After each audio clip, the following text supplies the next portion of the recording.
Boa noite, pessoal. Esperando vocês para essa live que promete ser uma grande live. Nós vamos tratar de um tema que esse ano, principalmente agora nesse período anterior às festas natalinas, ele está trazendo transtornos para milhares de famílias. Porque quando a gente trata de feminicídio, nós não estamos tratando apenas de uma só mulher que faleceu. Nós estamos tratando da família dela, dos filhos, da mãe, do pai, das pessoas que conviviam com ela. E nós temos muito a, como é que se diz, tratar sobre esse assunto, porque não é um assunto simples, é histórico, é cultural, mas nós vamos conversar aqui hoje pelo ângulo psicológico, terapêutico, psiquiátrico, porque muitas vezes a mulher se torna a vítima por vários motivos e a culpada por vários motivos também. Então nós vamos tratar de tudo isso, mas eu vou começar colocando alguns dados que eu acho que são importantes, né? O feminicídio, ele consta no artigo 121 do Código Penal. E nesse momento, a lei que trata do feminicídio, ela está sofrendo modificações devido a essa quantidade de casos que aconteceram. E essas modificações vão aumentar a pena de quem cometeu o feminicídio, não só aumentar a pena, mas a questão dos agravantes. Nós vamos pegar aqui alguns casos e temos os agravantes, que é pior ainda, né? A mulher, como no caso da Isabelle Gomes, ela tinha 40 anos. O homem, além de agredir ela, colocou ela dentro de casa com os filhos e tocou fogo na casa. Gente, pelo amor de Deus, eu acho que num caso desse é um absurdo sem tamanho. Então é isso que a gente chama de agravante, é o agravante do crime. Então quem mata uma gestante, quem mata uma mulher de uma forma horrorosa como essa, está dentro dessa questão. E eu vou pegar aqui alguns casos, porque nós temos, olha, preste atenção na quantidade de casos. Do ano passado para cá, o feminicídio e as tentativas aumentaram em 26%. Isso não é brinquedo, não. Isso é uma coisa muito séria. Muito, mas muito séria. E nós temos, vamos prestando só atenção, nós temos mais de 2,7 mil que são como pessoas que sobreviveram, mulheres que sobreviveram a esses homens, que nós vamos também analisar aqui o perfil. 2 mil. Isso, gente, nós estamos contabilizando pessoas que deram queixa, porque tem muitas mulheres que, apesar de passar por todo tipo de violência, ainda não dão queixas, por vários motivos também. Nós vamos ver, eu estou deixando vocês no suspense para ver tudo isso. Então, nós temos contabilizado 1.075 mortes nesse ano. É muita gente, é muita gente. E quando a gente fala da morte, a gente vai ver vários aspectos. Eu vou citar aqui o caso, não vou citar nomes.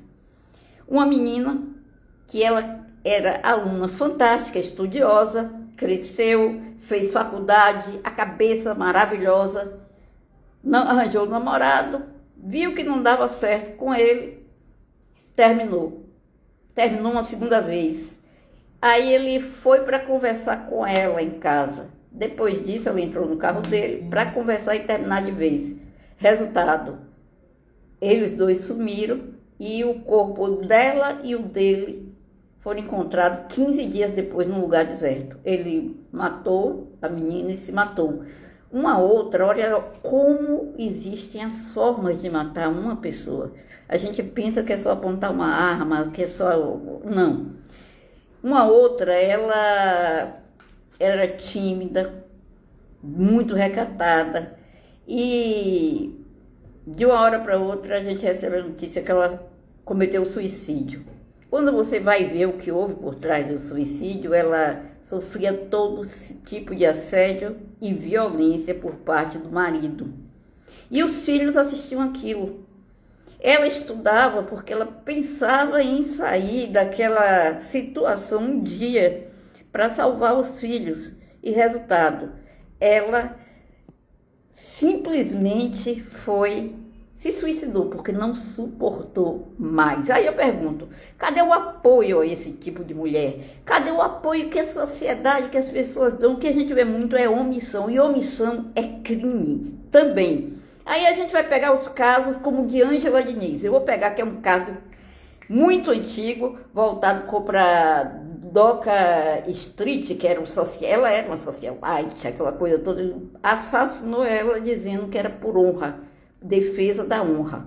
As mulheres no período se revoltaram e aí criaram aquela campanha Quem Ama Não Mata, que surgiu naquela época. E essa campanha, para mim, é uma coisa muito realista. Quem ama não mata. Você pode passar por que for, tal, a mulher terminou, ela não quer mais saber de mim. Sai, separa. A mesma coisa, se alguém não quiser saber de mim, eu não vou continuar, não vou matar a pessoa por isso, eu simplesmente vou sair. É uma coisa coerente. Nós vamos entender por que alguns homens matam. Aí tem os casos que eu peguei aqui, alguns, porque hoje eu já estava olhando outros. Nós temos a Tainara Santos, 31 anos, aquela que foi arrastada, que estava saindo de um barzinho com o rapaz. Aí o ex-namorado não admitia isso, ele não era nem dizer que ele era namorado de longas datas. Ele pegou e conseguiu arrastar ela e a menina hoje, com essa idade de 31 anos, perdeu as pernas. A Isabelle Gomes, essa que eu falei há pouco, que o marido espancou, colocou em casa e tocou fogo na casa com ela e os 4 filhos dentro. Tem gente que não gosta de ouvir esse tipo de coisa, mas é a realidade, a gente não pode deixar isso para trás, porque quando a gente deixa de tocar no assunto, aí é que ele acontece mais e mais e mais, e qualquer uma pode ser vítima da situação. A gente tem a Evelyn Saraiva, de 18 anos, que o cara encostou de capuz do lado dela, era conhecido também, já tinha tido uma relação com ela, e o que é que ele fez? Encostou, ela não quis voltar, e ele deu 5 tiros. Ela passou um tempo ainda, né, entre a vida e a morte, e veio a óbito. Nós temos também a Catarina. Essa Catarina é um caso assim que eu fiquei boba, porque primeiro, ela tinha costume, ela não era uma pessoa que não tinha cultura, não tinha conhecimento, não, ela foi para natação e atravessou um espaço. Naquele espaço que ela atravessou, um homem pegou ela, violentou e matou. Depois disso, o que é que se descobriu? Esse cara, ele tinha sido caseiro numa residência onde uma senhora de 67 anos sofreu o mesmo atentado. E aí, na época, pensaram que ele não tinha nada a ver com aquilo, né? E estão estudando, mas eu acho que já chegaram à conclusão, não tenho certeza, que realmente ele cometeu também um outro crime. Então já era uma tendência dele a fazer aquilo. Mas ele sabia o que ele estava fazendo. Na verdade é que muitas vezes os advogados vêm minimizar, mas eles sabiam. Mas o mais importante disso é que, como é que se diz, a lei está mudando e nós vamos ver que a tendência vai ser mudar mais ainda e nós vamos ter muita gente pagando preço alto e tem gente que pede assim, a pena de morte. Eu sou a favor da prisão, porque a prisão não é fácil. Quem pensa que a morte é fácil, existe muita coisa pior do que a morte. Então vamos enquadrar mesmo dentro da lei, nós não temos o direito de matar ninguém, vai preso. Então a questão é muito essa. Mas hoje não sou eu que vou falar, eu tenho uma convidada aqui muitíssimo especial, eu vou convidar aqui, ela é terapeuta, é médica e vai tratar desse assunto conosco, né? A gente tem 1000 perguntas aqui para fazer a ela e quem quiser perguntar também pode perguntar aqui. Doutora Kátia. Cheguei. Aê! Gente, para quem não conhece essa mulher e não acompanha ainda as redes sociais, acompanha a doutora Kátia Leone, porque ela tem dicas incríveis sobre a questão do bem-estar, do viver, da questão de questões como essa que a gente vai tratar hoje e outras questões também que são de fundamental importância. Nós não podemos dividir a vida em saúde física apenas. O físico não funciona bem quando a saúde mental também não vai bem. Então, nós precisamos também de gente como a doutora Kátia para passar essas palavras, essas notícias para a gente.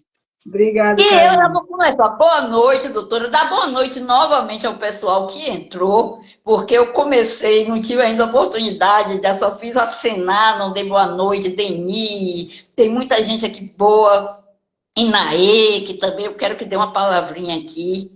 Lúcia Pires, gente, muito obrigada por estar nessa live. Vamos aproveitar, repassar, se puder chamar pessoas agora também, porque eu acho que é importante que as mulheres ouçam esse tipo de live, que todas. Gente, é aquela coisa que a gente diz: ninguém solta a mão de ninguém agora. Eu passei os dados, os números de pessoas, mulheres mortas, assassinadas, o número de tentativas de assassinato. E nós não podemos, de jeito nenhum, deixar isso sem resposta, sem resposta. Então, todas nós aqui temos uma obrigação, uma missão a cumprir. Então, gente, boa noite. Vamos começar, né, doutora Kátia? Apresentar a doutora Kátia. Eu quero que ela mesma se apresente. Boa noite, gente. Quem não me conhece, eu sou Kátia Leone, sou médica, sou psicoterapeuta transpessoal, sou psicoterapeuta cognitivo-comportamental, sou musicoterapeuta, eu sou um monte de coisa. E, assim, tenho uma preocupação muito grande com o que a gente chama de saúde integral, né? E é isso que Kalila falou. A gente tem que harmonizar, né? Combinar o emocional, o psicológico, o mental, com o social e com o físico, né? Então, essa questão que Kalila trouxe nos remete a o que a gente chama de epidemia de ansiedade e depressão que surgiu depois da pandemia, né? Então, logo depois da pandemia, a gente identificou que estava acontecendo isso. Só que essa epidemia, essa pandemia de feminicídio já vem acontecendo há muito tempo, né? E a gente não tinha se dado conta ainda, né? Ou pelo menos o mundo, as mulheres já sabiam disso, mas pelo menos o mundo não tinha se dado conta de quão absurdo é isso, né? E, assim, uma coisa que eu queria trazer de cara para a gente refletir é: ninguém mata no primeiro momento. A coisa começa numa escala menor e vai ascendendo até que chega ao feminicídio, né? E aí a gente está falando do assédio, né? Dessa Exatamente. pequena violência que é o assédio e que eu me atrevo a perguntar: existe alguma mulher que nunca foi assediada?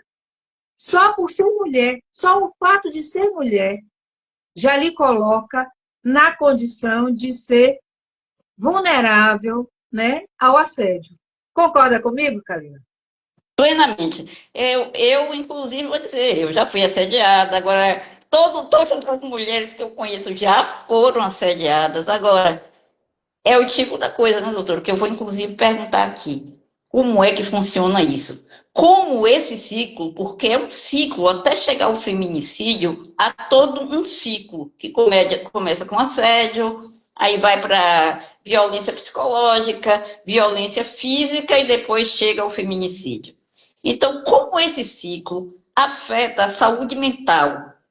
E o que faz a mulher permanecer nesse espaço sofrendo tudo isso? Porque muitas mulheres são, inclusive, criticadas E alguns até colocam elas como vilã da história por ficar, por permanecer no espaço, ou até se ir lá e soltar o cidadão. Aí vai lá, solta, tal. E aí ela acaba sendo a vilã da história. Mas por que é que isso acontece? Por que é que ela permanece nesse ciclo? Vamos pensar de novo, né? É, pense na menina, na criança, né? Na mulher criança. Ela sofre assédio na família dela. E eu não estou falando só de assédio sexual, não. Eu estou falando de subjugação, de dela ser mais frágil, ela não poder fazer determinadas coisas que só compete a homem, ela não poder estar em determinados espaços, porque é espaço de homem. Então, ela se coloca sempre submissa, ela aprende que mulher é para servir. Quem domina é o homem. A nossa legislação, por muito tempo, a gente ainda vê isso, quem determina as leis são os homens. A gente tem pouca representatividade, apesar das mulheres serem maioria, né, na população, mas nós somos minoria nos espaços. Né? Há quem diga até que ter uma filha mulher foi uma fraquejada, não é? Então, então a gente é considerado dessa forma. E isso vai interiorizando na mulher, na menina, e ela cresce com esse entendimento. A princípio, ela é uma pessoa comandada pelo pai. Quando ela sai do domínio do pai, ela passa para o domínio do companheiro. Essa é uma questão, né? São essas crenças que a gente aprende desde pequena. Outra coisa é a questão financeira, econômica. Quem sustenta a casa é o dito cujo. Aí eu vou sair daqui e vou para onde? Às vezes minha família não está querendo que eu me separe, porque já se viu livre daquela boca, daquela condição de sustentar. Tem que sustentar essa pessoa. Então, eu estou com o marido e é ele que está me bancando. Eu me separo dele e quem vai me sustentar? Às vezes eu não tenho maneira de sobreviver, porque muitas vezes eu deixo de trabalhar fora para estar cuidando da casa. Eu já vi situações críticas nesse sentido, de mulheres que passaram a vida inteira trabalhando e, quando se separam, não tem como se inserir no mercado de trabalho, porque já estão com a idade avançada. E aí, sobrevive como? Então, fica a vida inteira mantendo aquele casamento ruim, servindo aquele marido, apanhando às vezes, e às vezes a violência não é só da pancada, não. A violência é de humilhação mesmo, é o psicológico, porque precisam atender aquilo, né? Porque não tem para onde ir. Então, políticas públicas que acolham essas mulheres em situação de risco, de vulnerabilidade, é importante demais. A gente precisa disso com urgência, para minimizar esse processo, né? E essa questão do emprego, principalmente porque assim muitas mulheres não têm acesso à escola e às vezes a família dá mais importância ao homem entrar, ingressar no, e terminar os estudos do que a mulher. Aí elas às vezes saem daquilo já com a ideia, quando começam a crescer, de que tem que arranjar um marido. Isso é cultural. Isso é cultural. E aí elas vão para aquele casamento, se unem com alguém e aí o que é que acontece? Engravidam. Quando engravidam, aí tem homens, eu conheci homens que dizem, quando minha mulher engravida, eu perco a vontade de estar com ela. Então engravidam e aí eles começam a partir para outras, tal. Chega em casa e encontra aquela mulher que não tem mais as condições de se cuidar, não é a mesma de antes. Até porque eles mesmos não querem que a mulher seja bonita, agradável, atraente, inteligente, para poder ter ela ali debaixo dos pés. E aí o que acontece com essa mulher? Ela com filhos, ela ainda vai ficar ali mais submissa ainda, porque tem o filho para tomar conta. Então, se bater nela, ela vai ficar apanhando, vai ficar aceitando. E tem outro detalhe, doutora, que aí seria interessante ver também, a questão da família. Porque muitas vezes ela não encontra apoio na família. Às vezes encontra apoio com a vizinhança. Mas, no geral, o que é que eu ouço? Aquela frase é: em briga de marido e mulher, ninguém mete a colher. Mas tem que Sim, meter. Porque sim, omissão é crime. Eu já falei aqui no início: omissão é crime. Então, tem que meter a colher sim. Aí eu pergunto: qual é o acompanhamento? Qual seria a importância do acompanhamento a longo prazo dessas meninas que viveram isso, cresceram, passaram por abusos sexuais? E nessa questão de abusos sexuais, a gente tem uma gama de coisas que eu acho que dá uma outra live. Mas há meninas que passaram por abusos sexuais passam, inclusive tem meninas que passam pelo pai, o pai repassa ela para outros homens, vendem, né? Vai vendendo, alugando a filha para outros homens. Tem casos aqui, inclusive na Bahia, aluga para outros homens. E aí o que que acontece? Isso aí vai rolando, rolando, e quando a gente vê, a menina até desaparece depois. Pode ter ido para o tráfico humano, pode ter ido para qualquer lugar. Isso também é uma forma. Ou então, depois de tudo isso, ela consegue se inserir, mas a cabeça dela não está mais. Então, qual é a importância do acompanhamento a longo prazo das pessoas que sofrem esse tipo, do assédio à tentativa do feminicídio? é. Já ia lhe corrigir, porque quem sofreu feminicídio eu não quero nem atender. Não, não, é triste, Só- certo? é Mas realmente uma então, situação. é, é, é, é importante a gente voltar nessa questão da criança, né? Porque, por exemplo, uma menina que vê o pai agredir a mãe e vê a mãe aceitar aquilo, o que é que ela vai incorporar para ela? Que aquilo é normal. Então, muitas vezes, ela acaba, não é uma coisa, como é que eu vou dizer assim, raciocinada, mas é uma coisa incorporada, é hábito. Então, se minha mãe apanhava, eu também posso apanhar. E aquilo acaba trazendo essa resistência a denunciar, a correr atrás, né? Não são todos os casos que acontece isso. Nada no ser humano é 100%. Tudo no ser humano é flexível, mas existe isso. Da mesma forma que o menino que vê o pai bater na mãe tem uma tendência grande de reproduzir aquilo. Ainda ontem estava ouvindo uma pessoa comentar num podcast a respeito disso, que era uma criança, um adolescente, que agredia a namorada. E aí ela perguntou, né? Por que é que ele fazia isso? Se ele via o pai bater na mãe dele e ele saía em defesa da mãe.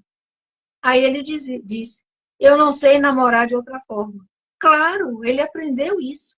Então, esse processo, eu estou falando isso apenas para a gente entender o quão profundo é isso. E o como a gente tem que acompanhar isso ao longo da vida. Porque são marcas profundas que podem trazer essa perpetuação, né? Então, eu acredito que a gente precisa começar a fazer dois movimentos importantes. Um é o movimento da justiça realmente, da gente ser mais severo, da gente ter punições mais sérias, da gente realmente não facilitar, porque é incômodo, né? É indignante você ver casos de pessoas, pagou fiança e foi liberado, não sei o que foi liberado. Isso para mim, chega a embrulhar o estômago, entendeu? Mas a gente precisa também fazer a medicina preventiva. A medicina da saúde mental preventiva começa na escola. Essas coisas precisavam criar um jeito, uma forma de ter esse acompanhamento na escola, de levar profissionais para conversar com as crianças, para trabalhar essa questão do emocional. Porque olha o que você trouxe no início, né? Ah, porque não ficou comigo, não pode ficar com mais ninguém. Pessoa não é objeto. Pessoa tem vontade. Pessoa tem desejo. E eu preciso aprender a respeitar a vontade da pessoa, ainda que seja contra mim. Eu desejo aquela pessoa, eu quero aquela pessoa, mas aquela pessoa não me quer. Não me quer mais, já me quis, já gostou de mim, não deu certo. Paciência. Então, eu preciso trabalhar o meu emocional. É duro a gente ser rejeitado, não é fácil, não.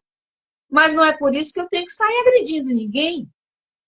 Então, tudo isso a gente precisa trabalhar nas nossas crianças, nos nossos jovens. Porque quem educa o jovem é o adulto. E o adulto que é agressivo, ele vai educar o jovem de forma agressiva. Ele vai educar a criança de forma agressiva. Então, a gente precisa ter um momento para romper esse ciclo. E, fora da família, adulto ou crianças e jovens estão na escola. Então, a escola tem uma participação importante nisso. Não é educação para a família, mas é educação para a sociedade. Acho que isso é importante a gente fazer. Eu acho que aí entrariam duas coisas. Primeiro, psicólogos dentro da escola. Eu acho que toda escola tem que ter psicólogos para atender alunos, porque independente da classe social, a violência no seio das famílias acontece. Não adianta ninguém querer colocar panos quentes, porque acontece a violência. E essas crianças que passam por isso, elas também já saem com uma carga emocional grande, enorme, terrível. Então, isso aí, uma coisa que a gente sempre lutou, sempre buscou, que foi a educação sexual nas escolas. E parece que isso é um bicho de sete cabeças. Quando, na verdade, não é, gente. É educar para tudo, inclusive para que aquela criança não, como é que se diz, quando se transformar num adolescente, num adulto, saiba como lidar com o sexo. Saiba como lidar com o sexo, como lidar com o outro, saber como é conviver com as pessoas. E isso, junto com o serviço de psicologia, que eu acho que é fundamental, fundamental. E a gente vê tantos psicólogos e tantas escolas com mil problemas, não só relacionados a essa questão cultural da violência, do assédio, mas até com relação à questão dos narcóticos, tal, crianças que se envolvem com drogas. Se há um psicólogo na escola, a tendência é que toda essa situação melhore. Então, a escola ela está ali para formar, mas não só para formar aquele aluno que olha o professor no quadro escrevendo, que abre o livro na página tal e vai com aquilo ali para casa. Inclusive, hoje, se eu fosse um aluno e pegasse uma escola dessa, gente, eu estava fora. Eu estava fora, eu ia ser a pior aluna do mundo.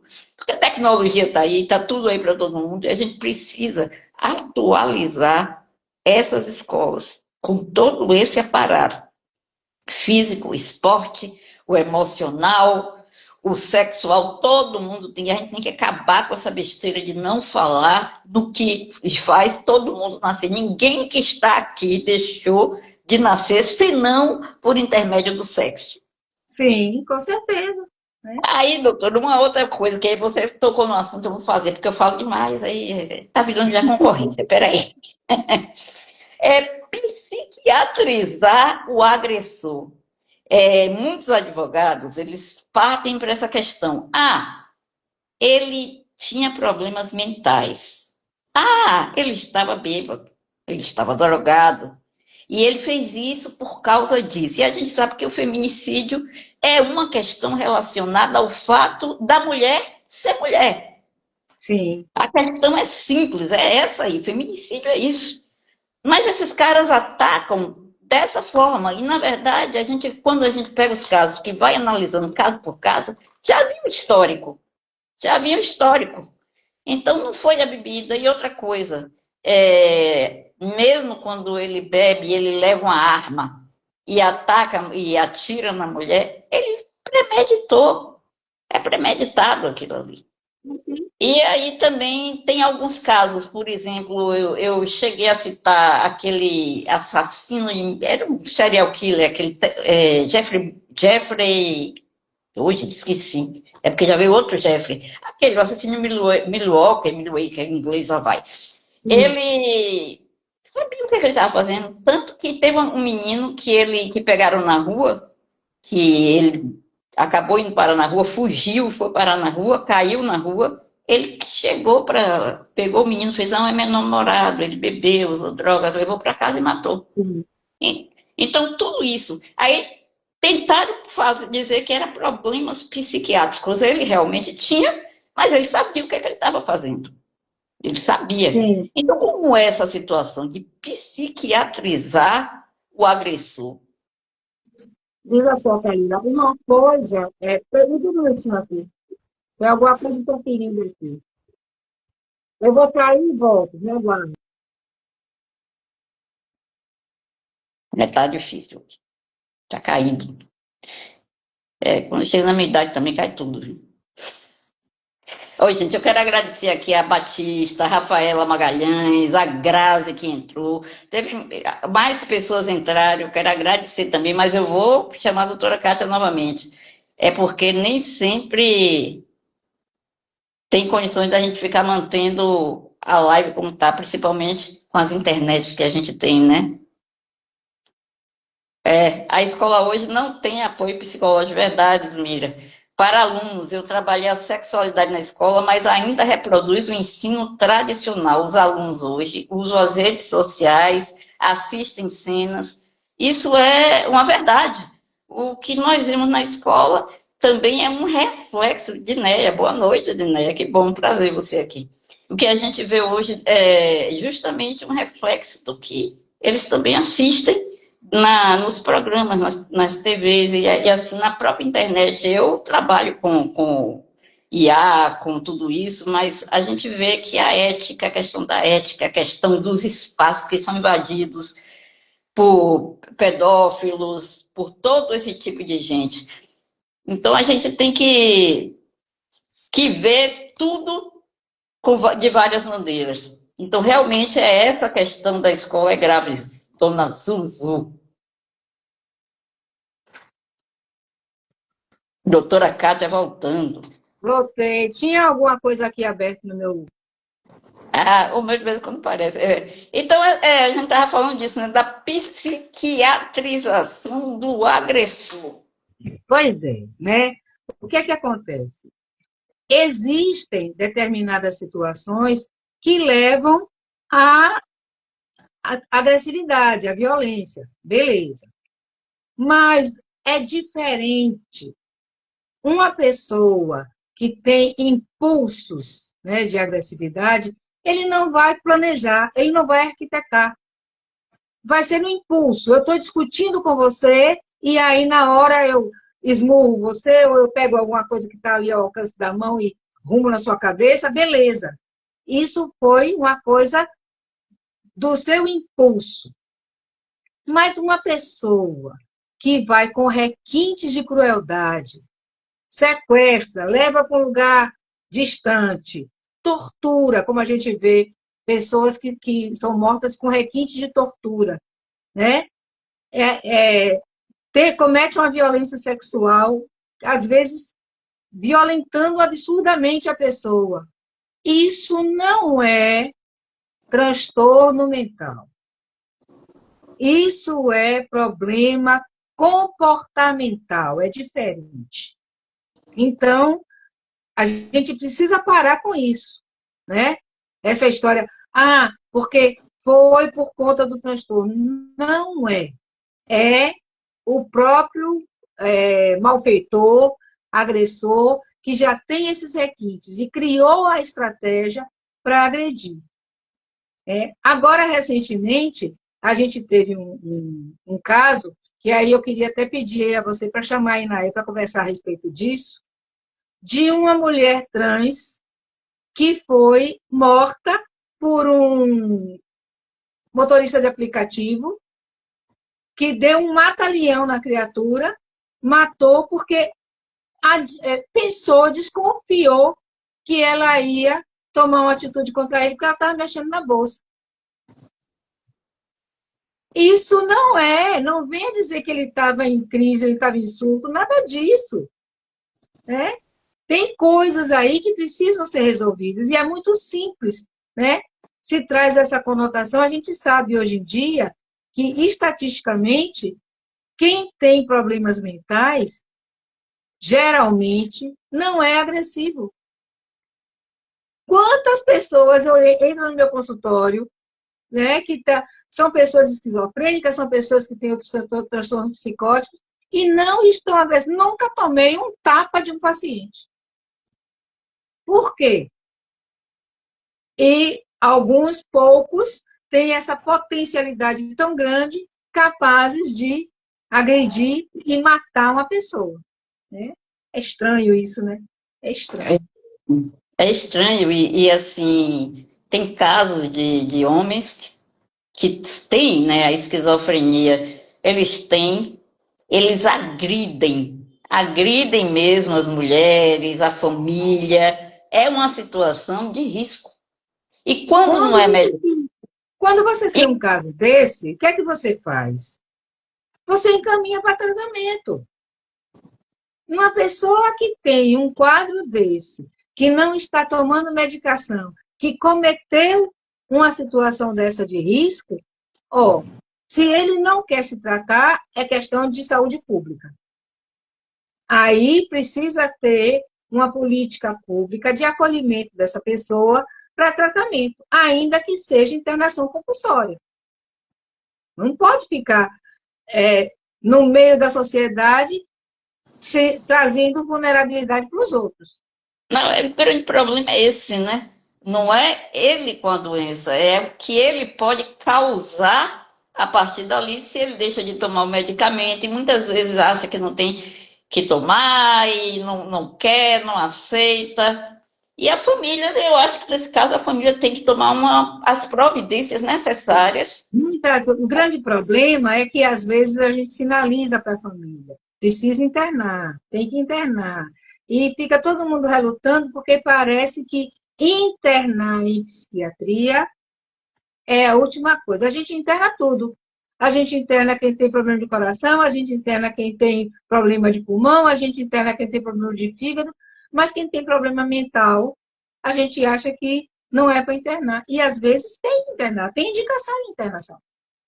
Porque vai fazer um tratamento intensivo, porque vai melhorar e depois sai. Né? Não vai ficar internado a vida toda. Mas quem precisa definir isso é o perito. Pois é. É para isso que estamos aqui, né? Mas é isso mesmo. Quer dizer, a gente tem que fazer essa avaliação junto com o amigo. O perito nunca trabalha sozinho. Ele trabalha sempre com o médico, sempre com as pessoas que estão ali trabalhando, inclusive até com advogados, né? Para ver o que é que saiu, o que é que o advogado colocou, o perito tem que enviar o laudo. E uma coisa que eu vou aproveitar também aqui e dizer.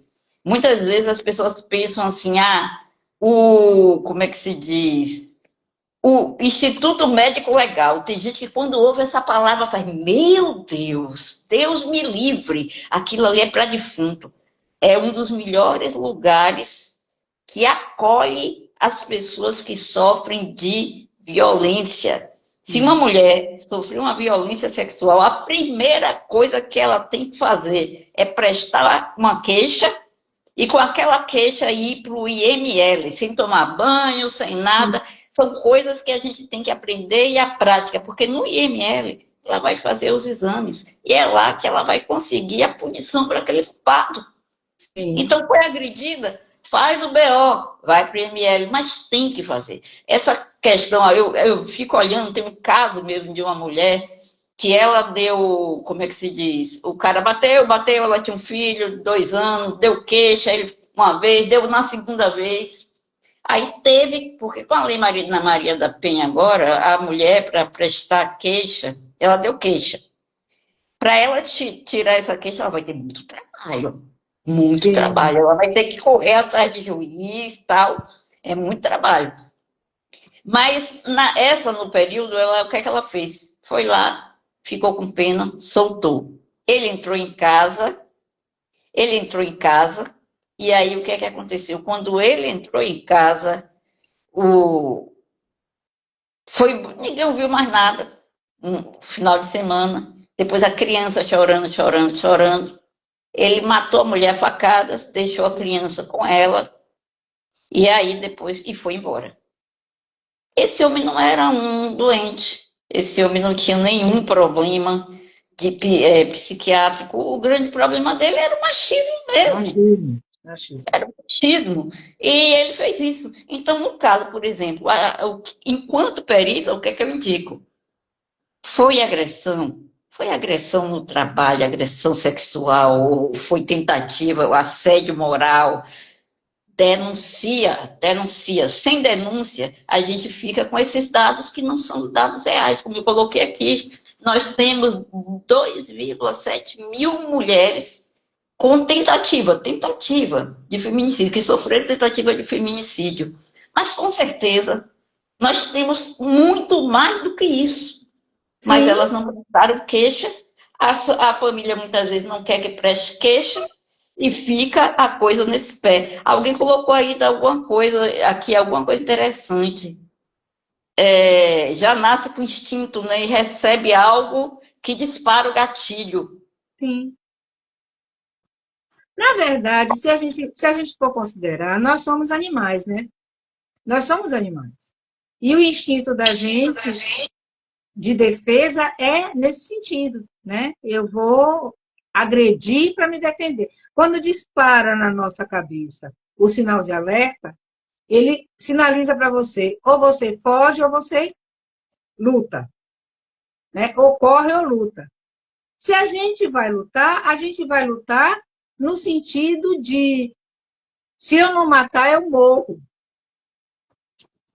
Mas só que a gente passa por processo de educação para controlar o nosso emocional, para que a gente não saia matando todo mundo, para que a gente não saia dando porrada em todo mundo. Vá dar porrada no saco de boxe, vá fazer Muay Thai, né?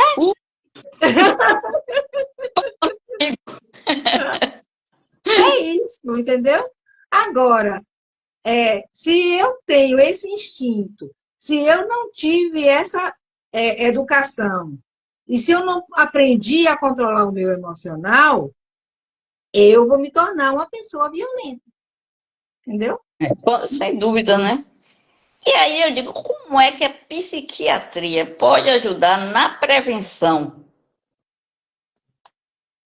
Na prevenção disso, do feminicídio? Porque a gente falou dos ciclos, né? Que levam ao feminicídio. Eu toquei aqui numa questão que é uma questão que a gente se bate muito, né?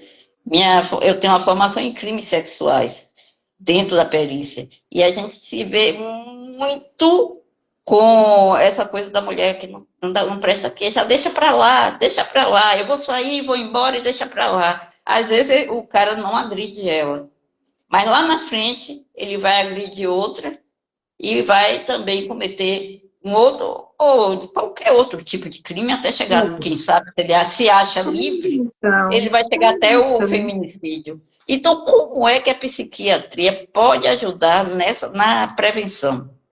prevenção passa por educação. Não tem jeito.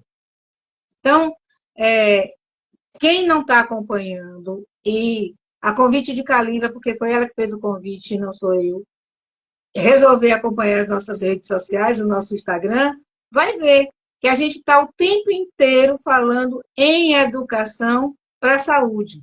No nosso caso específico, que a gente trabalha com saúde mental, é educação para a saúde mental, né? Então, essa é a grande sacada, digamos assim. Não tem jeito, porque quando você educa uma mulher para a saúde mental, você vai mostrar para ela sinais de que ela está sendo assediada, que às vezes nem sabe. Às vezes nem sabe. A gente foi educada, pelo menos a minha geração, foi educada dessa forma. Olhe, cuidado com essa roupa que está muito escandalosa, vai dar motivo para acontecer alguma coisa. Essa hora não é hora de você estar na rua, volte para casa, porque senão vai acontecer alguma coisa. A gente precisa ensinar para as pessoas, no caso as meninas, que a coisa não é para ser desse jeito. Ninguém tem o direito de me violentar, seja com palavras, seja com gesto, seja me tocando, porque eu estou com a roupa curta. Esse corpo é meu. Para você tocar em mim, eu tenho que lhe autorizar. E eu tenho que ensinar que isso passa em várias instâncias. Desde casa, com o pai, com irmãos, até no ambiente de trabalho, como é que meu chefe fala comigo, como é que ele se dirige a mim, piadinhas de insinuações. Tudo isso é assédio e tudo isso vai levar a abusos, que pode levar a feminicídio. Então, e isso é educação. Educação para o seu mental, para o seu emocional. A gente está trabalhando muito com a terapia cognitivo-comportamental, que ensina você isso.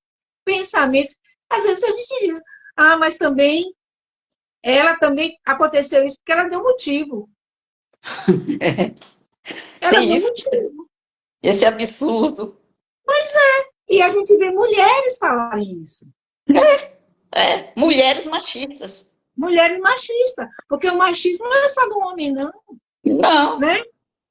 Existem homens que são menos machistas, todos são machistas, porque eles foram criados assim, então a gente está passando por um processo de transformação. Mas tem uns que são mais, né? E que realmente cometem essas palavras impiedosas, né? Que chega a doer no ouvido da gente, né? E aí a gente tem esses casos das mulheres que estão nesse grupo LGBTQIAPN+, são as que mais sofrem, né?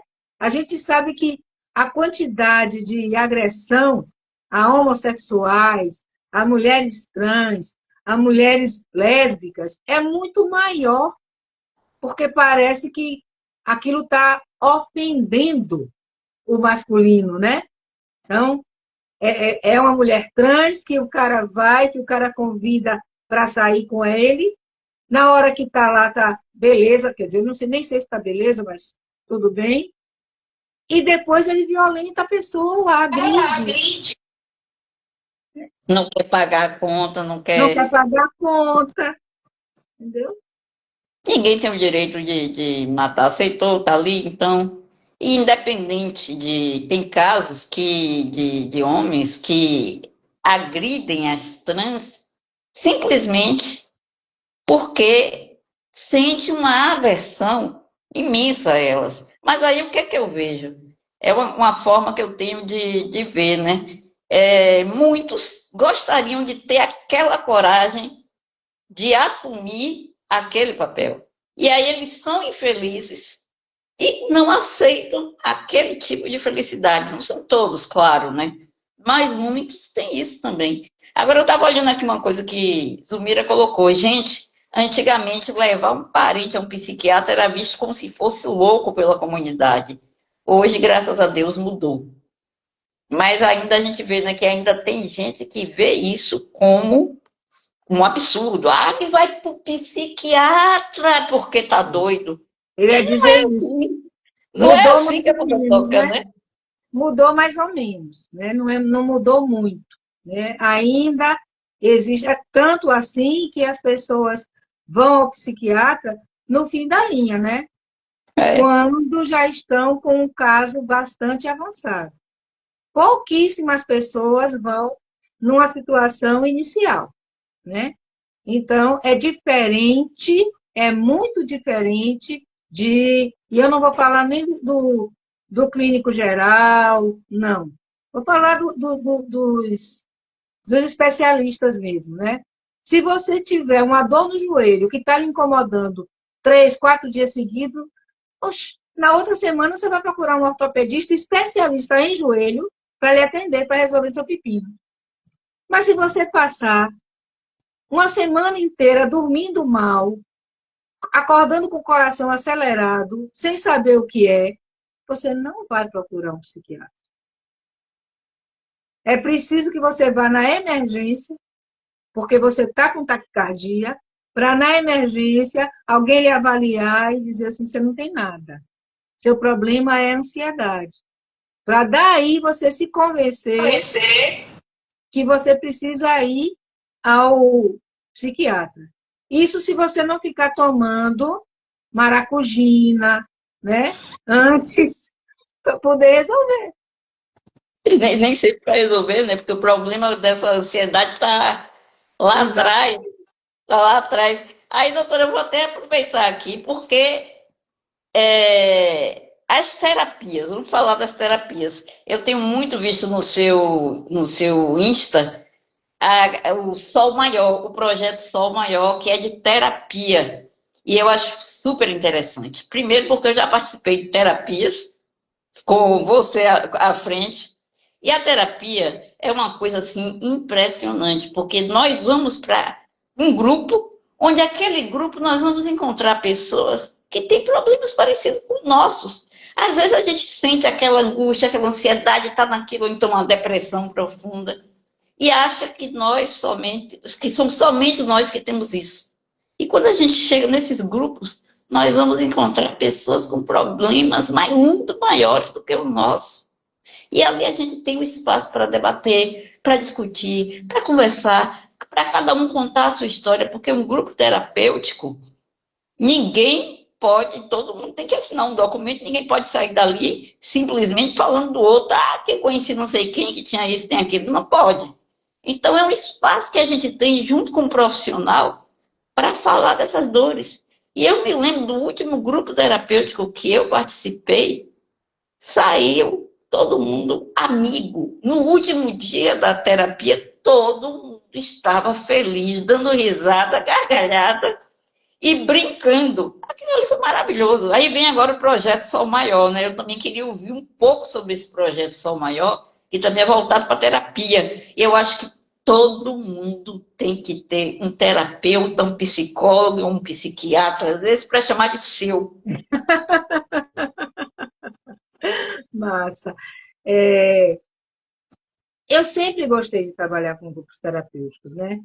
Mesmo antes de estar nesse projeto Sol Maior, estava trabalhando na Avenida 7, eu já fazia grupos terapêuticos que funcionavam como grupo de apoio, na verdade, né? Mas depois que eu me enfronhei mais na saúde mental, na psiquiatria especificamente, aí eu resolvi elaborar, né, uma metodologia de trabalho nossa, né, que é uma coisa que eu digo com todo carinho que é meio que inventado pela gente, para trabalhar essas questões. Porque o que é que eu identifico? Existem coisas básicas que perpassam todos os processos psiquiátricos. Ansiedade e depressão é coisa comum para a maioria das pessoas. Crenças limitantes é coisa que perpassa para a maioria das pessoas. Dificuldades de relacionamentos, dificuldade de regular a emoção. Tudo isso a gente vê, né? Então, a ideia do Projeto Sol Maior é: você entra em contato conosco, a gente acolhe você, você passa por uma entrevista comigo, a gente faz uma consulta, identifico qual é o seu processo e vou lhe classificar, lhe qualificar para determinado grupo. Os grupos são separados por similaridade, porque um grupo muito, como é que eu vou dizer assim, diverso, fica difícil de você trabalhar. Então, tem que ter uma similaridade. Mas não são todos. Aqui só tem ansioso, aqui só tem transtorno bipolar. Não. A gente vai ajustando. E aí, a gente vai fazer um acompanhamento médico no início do tratamento e a gente vai passar semanalmente por oficinas terapêuticas. Aí a gente vai ter oficinas de arte plástica, oficinas de musicoterapia, oficinas de teatro. Cada semana é uma oficina para trabalhar aquilo que você tem dificuldade de expressar, mas que você consegue botar no papel. E isso é feito em grupo, porque trabalhar em grupo traz esse pertencimento. Eu não me sinto isolada, eu sei que existem outras pessoas que trabalham, têm o mesmo problema que eu, que estão passando pelas mesmas dificuldades. E aí traz isso que você falou, né? Eu vi no último grupo pessoas que tinham dificuldade de se expressar, que nem sabiam que podiam se expressar de tal forma, que estavam com dificuldade de concluir o trabalho de finalização de curso na universidade. De curso com nota 10, aplaudido, já está fazendo mestrado, ou seja, e assim, e agradeceu muito a colaboração do grupo nesse sentido, porque o grupo deu força, né? E isso para mim, me enche de orgulho, né? O orgulho bom, né? Aquele orgulho de dizer assim, pô, tô conseguindo, tá dando certo, né? E aí eu queria agora que você chamasse Naê para falar, porque Naê é nossa coterapeuta em teatro, É né? isso, eu tô tentando, mas ela parece que não está aqui. Naê, Não, está não. Não está não. Agora, então, doutora, eu vou fazer, enquanto Inaê não aparece, aí eu queria que você fizesse pelo menos algumas considerações voltadas novamente para essa questão do feminicídio. Eu vou sim, voltar a bater numa tecla, que é a tecla da denúncia quando o ciclo inicia. isso. Começou com o assédio, começou, até tem uma coisa que os espaços que antes eram ocupados por homem, hoje eles se sentem, como é que se diz? Eles se sentem, né, fechados. Aí botaram aqui, até quando a pessoa, quando vê uma mulher fazer boxe, ou Muay Thai, que é maravilhoso, vê uma mulher fazer boxe, e já se sentem. E a gente também percebe, nota um pouco de preconceito em relação a isso. Engraçado Mas, que hoje eu pensei nisso, sabia? A questão do estereótipo, né? E as mulheres, antes, na minha geração, iam fazer balé, né? Para poder dançar, né? Hoje em dia, as mulheres vão para o boxe, vão para a academia fazer musculação, né? Vão fazer Muay Thai. E eu acho isso muito massa, entendeu? Eu não tenho que ser só bailarina, né? Eu, eu quero ser quem eu sou, né? Minha terapeuta hoje me perguntou assim, Kátia, você não tem, porque eu faço terapia, viu, gente? A gente tem que fazer terapia todo também, mundo tá? tem. Eu também tenho uma terapeuta para chamar de minha. Todo mundo admira. Você tem que arranjar também uma terapeuta para chamar de ela, tá querendo uma também. Pois é. Ela perguntou para mim assim, Kátia, por que que você não volta para a escola de canto? Eu digo, boa ideia, gostei. Acho que eu vou fazer isso, entendeu? É uma coisa do projeto para 2026, voltar a cantar de verdade, né? Que eu gosto, né? Eu gosto muito. E falar em cantar, eu já vou colocar em Naê, essa grande.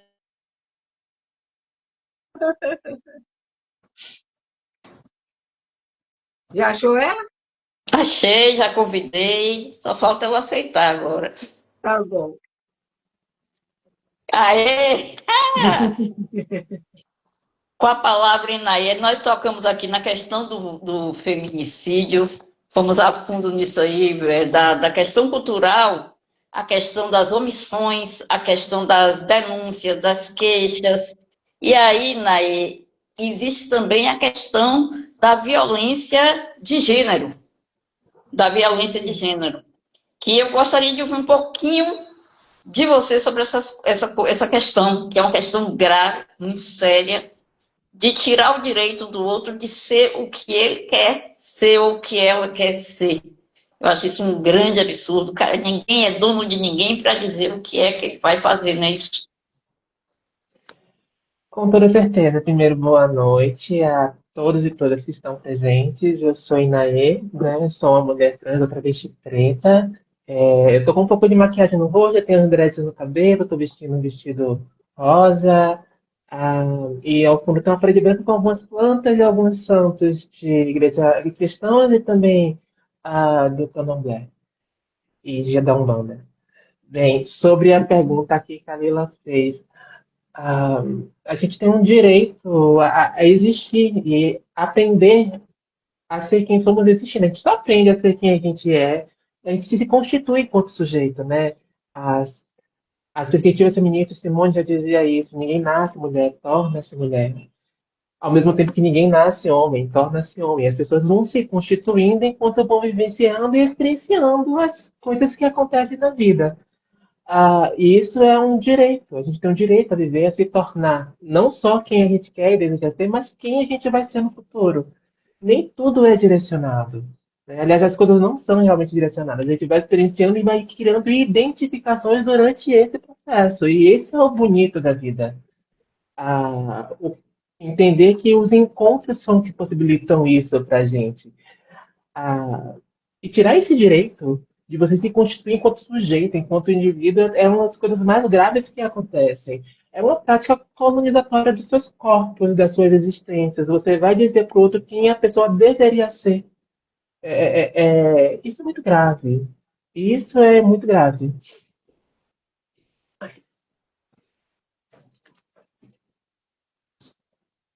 Pois é, é Olá, grave, mas assim, é uma coisa que a gente vê cada vez mais acontecer. Enquanto educadora, quando eu estava dentro da sala de aula, o que é que eu via? Pô, eu via alunos com 3 anos, com 4 anos de idade, que eu sabia que a opção sexual dele seria outra.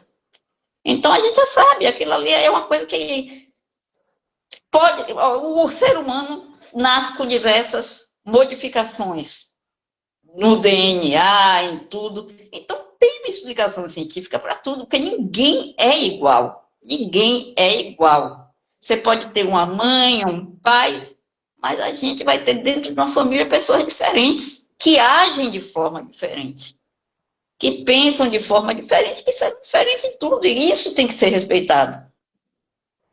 Assim, Nai, eu queria que você falasse um pouquinho também sobre a violência, os requintes de crueldade que são direcionados quando acontecem esses crimes. A gente vê isso nas mulheres também, mas a gente se assusta muito mais com a violência física cometida pelas mulheres trans ou mulheres homossexuais, né? Não é matar só, é matar e deformar e transfigurar, né? Como é que você como é que você entende esse psicológico, essa agressividade? entendi.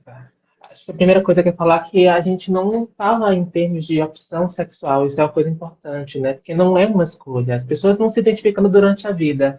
Então é uma sexualidade que vai se constituindo. Eu tenho certeza que nenhuma de nós aqui, em algum momento parou para falar assim, poxa, eu quero ser hétero, eu quero ser uma mulher cis. São processos que vão acontecendo durante a vida e a gente vai se identificando. Então, não é uma opção, é uma construção de gênero, uma construção de sexualidade.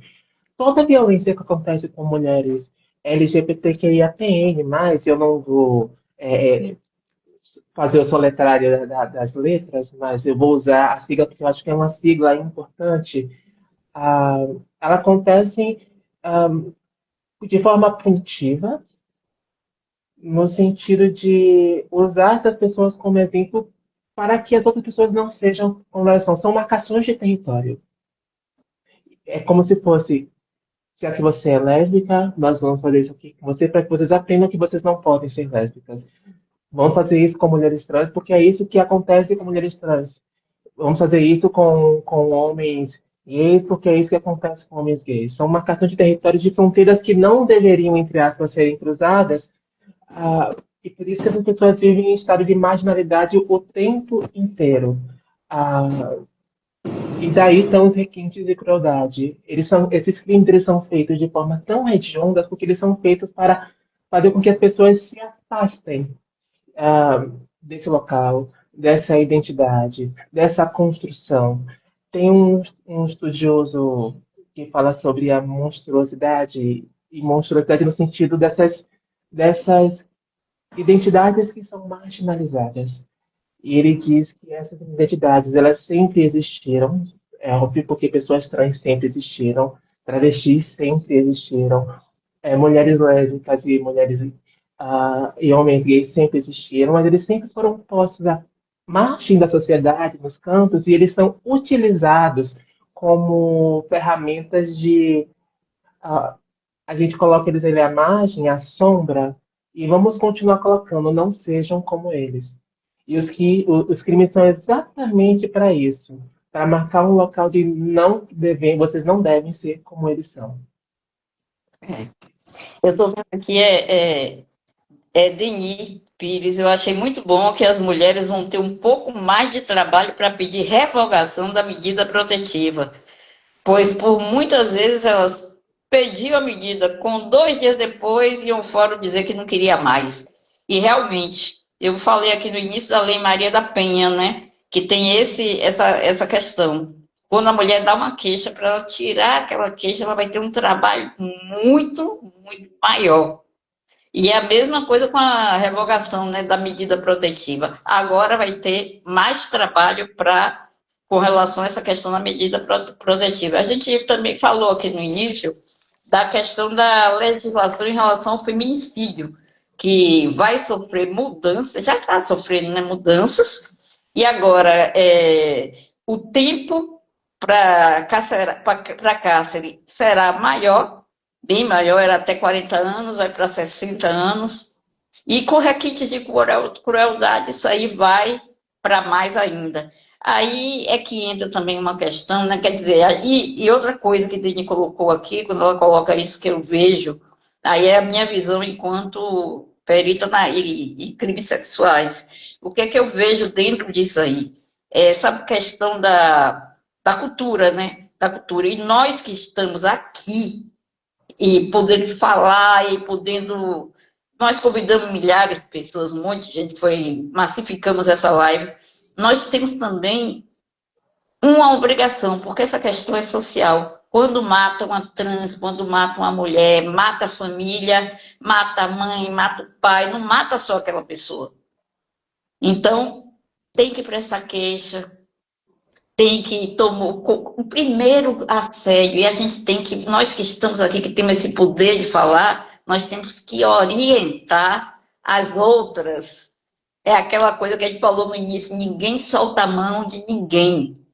Ah, é a mulher do vizinho, eu não tenho nada com isso. Um dia pode ser sua filha, um dia pode ser o seu filho. Pois é importante a gente entender que a gente está numa rede mesmo, é uma teia, entendeu? O que acontece com alguém vai repercutir em mim, não tenha dúvida. Entendeu? Vai crescendo, vai crescendo, vai crescendo.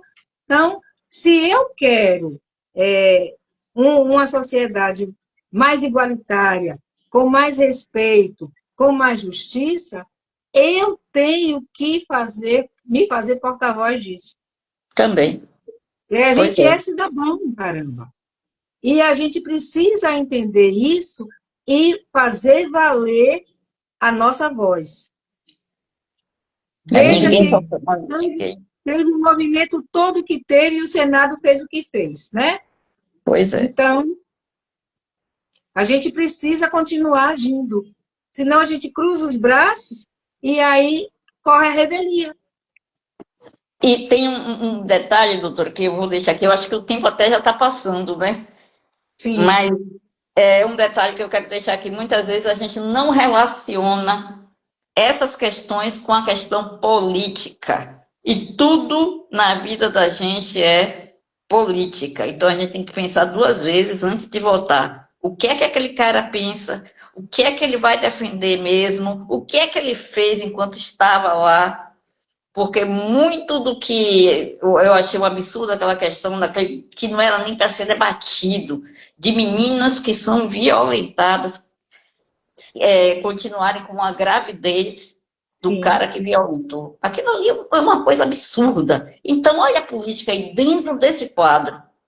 A gente tem que tocar nesses assuntos também, tem que acabar com essas besteiras de achar que, não, uma coisa não tem, tudo é interligado, uma coisa tem que ver, tem relação com a outra. Essa questão mesmo das trans, as mulheres estão aí na luta, mas quem é que está lá dentro? Eu acho que só tem Érica defendendo, e a gente tem que ver essa questão, porque o que é para uma é para todas. E a Não gente tem existem que. outras, desculpa, Karina, existem outras pessoas trans que estão Mas dentro da política, precisa que não é só a ter Érica. mais Claro que a vozes, Érica, né, ela é. gente? Não, com certeza, mas é claro que a Érica, ela é o grande expoente da comunidade trans enquanto política, mas existem outras disso. Mas existe um problema que é muito mais sério enquanto pessoa trans, que é o próprio acesso à educação básica, a permanência na educação básica. É, é, a forma como, e eu vou falar disso porque vocês falaram o tempo inteiro em processos educativos e eu sou professora também, é, a permanência de pessoas trans nas redes de ensino é um caso seríssimo, porque a gente não consegue permanecer, porque a escola acaba não se constituindo enquanto um espaço onde a gente é acolhida, bem vista, as nossas questões são. Não é nem questão de ser aceitas, é questão de serem integradas. Você falou de sexualidade e gênero na escola, que teve um projeto de lei que visava trabalhar a questão de gênero e sexualidade na escola que foi barrada perante o Congresso. Não avança. As discussões sobre gênero e sexualidade na escola não avançam. Existem práticas individuais ainda espalhadas pelo Brasil inteiro, mas enquanto norma, enquanto conteúdo necessário, inclusive para ser trabalhado desde a infância, não existe. Não existe, porque inclusive a própria infância ainda é vista como um tesouro imaculado, ah, que está muito distante do que acontece atualmente na prática, porque as crianças elas são é, imersas nessa rede de machismo o tempo inteiro, desde que nascem. Elas são generificadas e sexualizadas desde quando estão na barriga das mães. Desde quando você vai falar assim, meu filho vai ser um homem, então vou fazer um chá de revelação, um chá de revelação para saber se é menino ou menina. E isso vai criando já barreiras onde você vai direcionando que tipo de educação você quer para seu filho. E quando ele nasce, ele vai estar em volta de um bocado de gente que vive e reproduz machismos o tempo inteiro. E a criança, quando ela vai passar a observar, como vocês bem disseram, ela vai passar a entender que aquilo é um comportamento válido e vai passar a reproduzir entre seus pares. Então, a escola se constitui num espaço onde a gente vê misoginia, a gente vê machismo, a gente vê LGBTfobia, e são muito poucos professores que têm peito, coragem, ou até percepção de orientar, talvez de uma forma individual, quiçá fazer um projeto que trabalhe essas questões que são tão caras na rede de ensino. Ah, então, a permanência de pessoas trans na escola é difícil, o acesso à educação, quiçá em chegar em estruturas tão distantes como um parlamento. Sim. Pois Entende? é. Existem muitos caminhos, degraus ainda. A gente está ainda brigando por o direito a existir. A gente não Isso. está brigando por condições melhores de vida. A gente está brigando por direito a existir. E isso é muito grave. A existir. É grave. E agora deixa eu falar aqui, porque entrou aqui algumas pessoas que eu faço questão de citar. O Café Sítio Novo, gente, que café maravilhoso. Fátima Vargel, professora também. Maria Tatu, minha tatuadora. Entendi, mas a questão de gênero, lendo as bacantes de Platão, vamos nos unir, cobrar dos políticos mais proteção e integrar essas pessoas corajosas. Precisamos acabar com esse preconceito cultural. Realmente, né? Zumira. Agora eu queria, já que a gente está no. Eu não sei que horas são, a gente já deve estar no limite do tempo. Menina, vai seguindo, tá gostosa a conversa. Eu amando estar aqui com vocês e com essa galera toda que está aqui também. Gente, que maravilha. E esse tema do feminicídio, ele é um tema que a gente não pode parar de debater. Não pode deixar passar em branco, principalmente dentro das escolas. Eu acho que a gente tem que fazer um caminho, começar agora um grande caminho, para que a educação ela seja voltada para acabar com determinado tipo de práticas culturais que levam à morte. A gente Ali está tocando a aqui no machismo. gente juntou dois pilares importantes para a nossa vida social: saúde e educação. Saúde e educação. Saúde e Uhum. educação. E aí a gente pega de novo essa questão da importância da saúde mental. Não adianta você querer tratar doenças, por exemplo, você citou aí, doutora, muito bem a questão tá sentindo uma dor no peito, tá sentindo uma dor no peito, dormindo mal e não busca. Aquilo ali às vezes não é nada, a não ser você mesmo, é a sua mente que está fazendo aquela transformação. Então a gente tem que procurar ver isso, porque essa mulher que tem acesso ao tratamento com uma terapia, com a arte terapeuta, eu vou até me lembrar que Inaê fez um trabalho comigo que foi inesquecível. Ali no fundo da. Foi no Da Canela, Inaê. da residência Ali no fundo. Eu universitária. nunca vou esquecer. Inclusive, depois dessa palestra aqui, eu vou procurar aquele vídeo para colocar aqui. Que eu entrei com a fantasia da dor. Depois me embriei, não foi nos matos, e aí subi árvore e tudo, e depois de tudo isso, de subir árvore, pá, eu acabei parando no mar com aquele vestido vermelho longo, e entrei no mar, a maquiagem se desfez toda da dor, e realmente eu saí dali como se aquele peso todo tivesse sido jogado para trás. Então eu nunca vou esquecer aquele trabalho que eu fiz com você, Inaí. E esse trabalho é um trabalho que foi feito na terapia com a doutora Cátia. Então, é esse tipo de coisa que a gente às vezes tem um preconceito. Eu não vou, eu não quero falar da minha saúde mental, mas tem que ir, tem que ir, tem que ir. Porque até essa questão que a gente veio debater do feminicídio, essa questão das humilhações que as mulheres passam, elas são debatidas nesses grupos. E na hora que a gente está ali, ninguém tem vergonha de falar com ninguém. E a E gente tem a assim, arte Thaís, que é vale a libertadora. pena a gente lembrar que em terapia de grupo, você não vai tratar de filigranas muito pessoais. Não. Você só vai tratar do que é mais geral. Aquilo que você não quer revelar, porque a gente tem, todo mundo tem, coisas que eu não vou contar nem para o espelho, né? Só quem sabe sou eu mesma. Então, isso a gente não vai contar na terapia. Isso aí você vai fazer uma terapia individual, né? Aí você pede, ou comigo, ou com outra psicóloga, e faz sua terapia individual.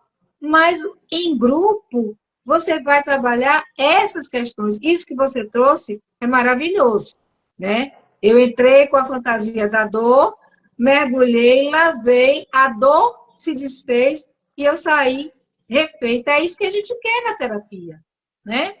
E isso é importante. Então, a gente trabalha tudo isso de forma leve, de forma lúdica, como Zulmira colocou aqui.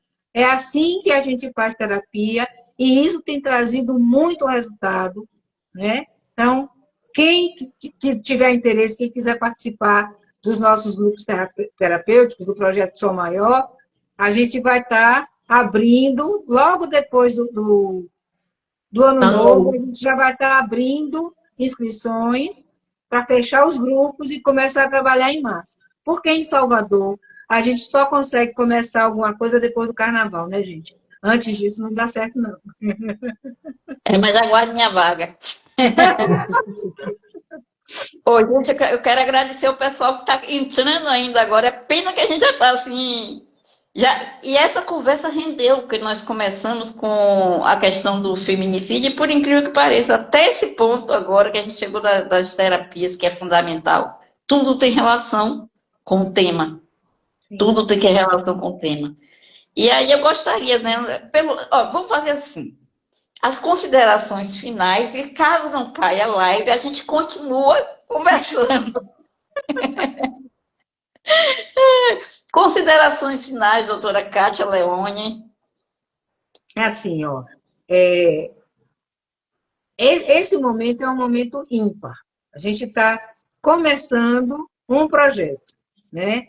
Kalila é minha parceira, virou uma amigona, né? E a gente está trabalhando junto nesse projeto, né? No projeto Sol Maior. Então, é esse tipo de terapia que eu quero mostrar para vocês, trazer para vocês. Vão lá no nosso Instagram, vocês vão descobrir um monte de coisa interessante e sinaliza para a gente o que é que vocês querem saber, o que é a dúvida, o que é que precisa, porque a gente está afim mesmo de continuar com esse trabalho social, divulgando o nosso pensamento. Eu agradeço poder estar aqui com vocês. Enaê, Bem, obrigada pelo convite, né? Acho que talvez tenha um dedinho de coisa para falar ainda. Ah, falar que existe uma perspectiva punitiva, né? Quando a gente fala em LGBTfobia, ah, que ela é extremamente importante, mas a punição só chega quando alguém já foi violentado. E essa é uma questão que para mim é muito clara. Então, a ideia é que a pessoa não seja violentada. E realmente eu acredito, enquanto educadora, enquanto atriz e cantora, que a educação é o caminho para que a gente consiga a equidade de direito, que a gente consiga acessar as ferramentas de direito, que a gente consiga progredir na vida. A educação é um processo lento, né? Demora. Práticas emancipatórias demoram, porque elas não dão tomadas de consciência, olhar crítico, leitura de mundo, expansão de horizontes. Isso é uma coisa que é um processo educacional e demora realmente, não é da noite para o dia. Eu sempre acho que a minha presença enquanto educadora, eu sou professora da Rede Municipal de São Francisco do Conde, eu sou a primeira professora e única professora trans até o momento naquela cidade, e acho que a minha presença por si só já diz muita coisa, a convivência comigo já diz muita coisa, mas apenas a convivência não é o bastante. Precisa de construções, de narrativas que sejam profundas, construções afetivas que sejam profundas e que isso possa ressignificar o contexto daquelas pessoas que convivem na instituição de ensino onde eu trabalho. Eu fico emocionada assim falando disso, viu, Karina?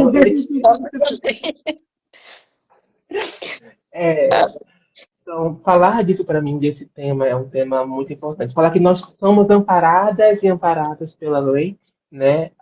Deixa eu catar a lei, porque eu não sei o número da lei de cor, mas licença aqui.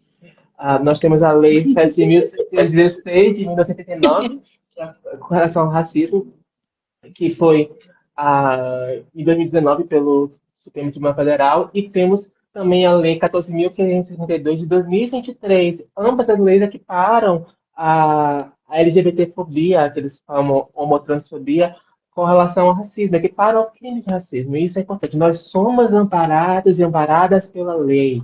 A gente não pode esquecer disso. Eu sempre digo isso para os meus alunos. Não cometam esses atos, porque esses atos são atos criminosos. Contudo, a gente pode ver que no caso de Rihanna, né, recentemente, o rapaz foi se integrar à polícia e ele foi liberado por conduta, boa conduta, não foi isso? Que ele foi liberado por boa conduta, apesar de ele ser um réu confesso de um crime hediondo, bárbaro, ele foi liberado por boa conduta.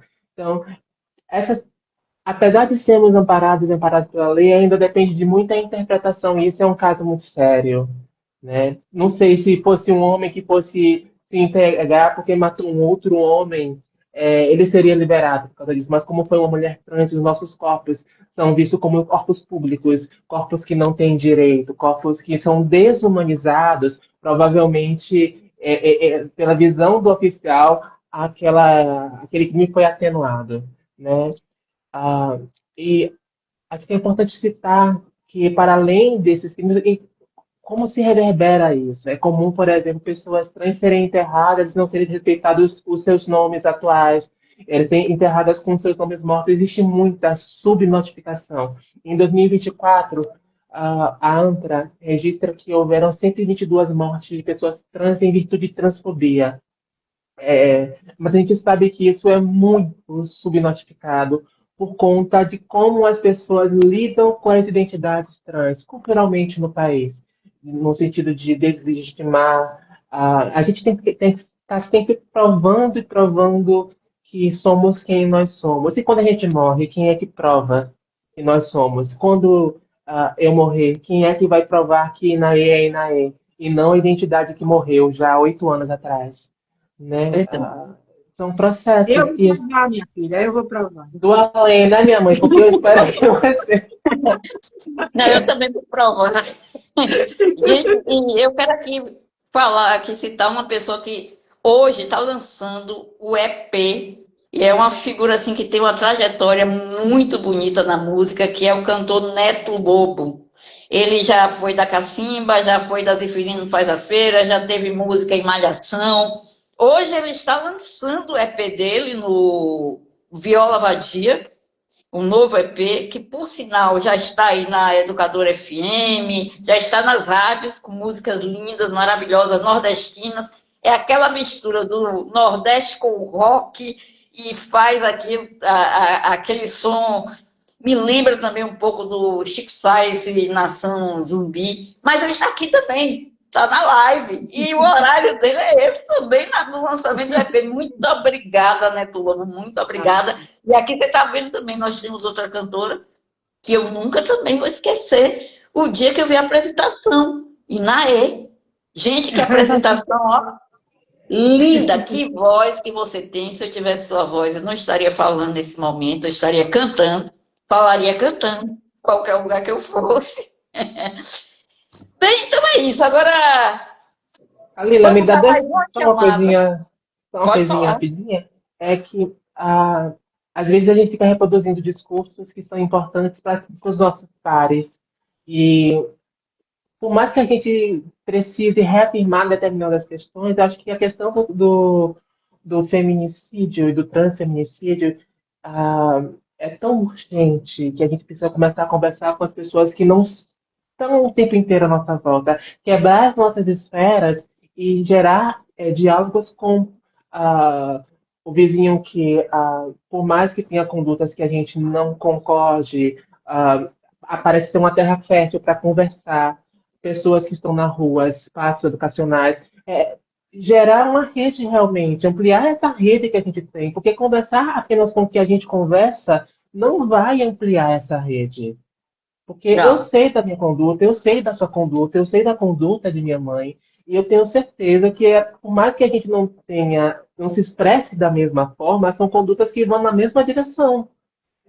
Mas eu não, se eu manter a minha conversa só com vocês, ah, que movimento realmente eu vou estar contribuindo para o combate a essas práticas ao transfeminicídio, ao feminicídio, né? Não vai contribuir.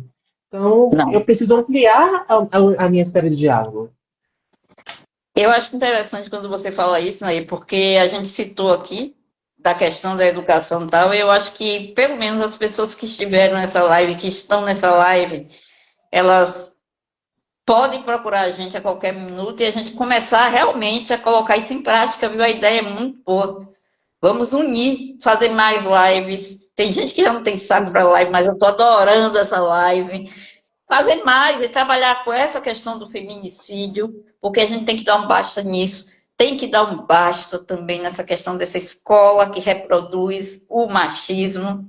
A gente tem que dar um basta nisso também. Pessoas que estão ali, porque na minha cabeça não cabe educadores com posicionamentos arcaicos, posicionamentos perversos, não cabe na minha cabeça. Então a gente tem que educar para todos os fins, não é educar para o aluno saber pegar um livro, abrir e fechar.